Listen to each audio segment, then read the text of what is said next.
Okay, so this hair dryer sounds like this.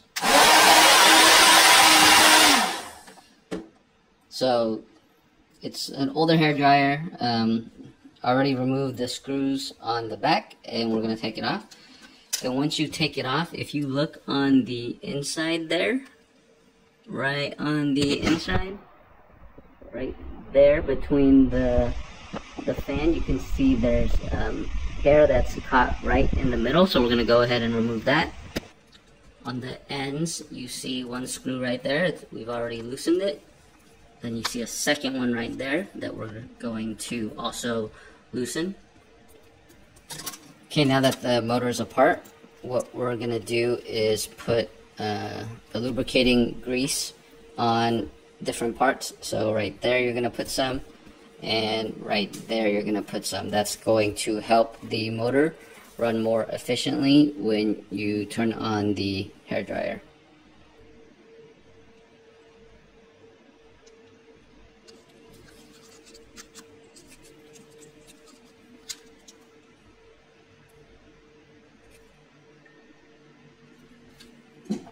Okay, so we're going to go ahead and put this back into the hair dryer, but you will also note that the hair that was wrapped around the end of that fan right there was also removed. Okay, so the motor is now back in. Both sides are screwed on. We'll go ahead and put the rest of the hair dryer back together. Okay, so now it's all put back together, and you'll notice that the sound of the hair dryer when I turn it on is different.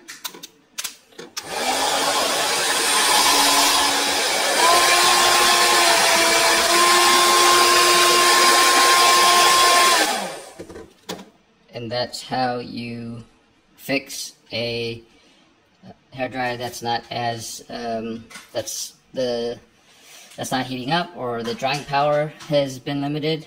You just need to open it up, oil the motor, and get it back going again.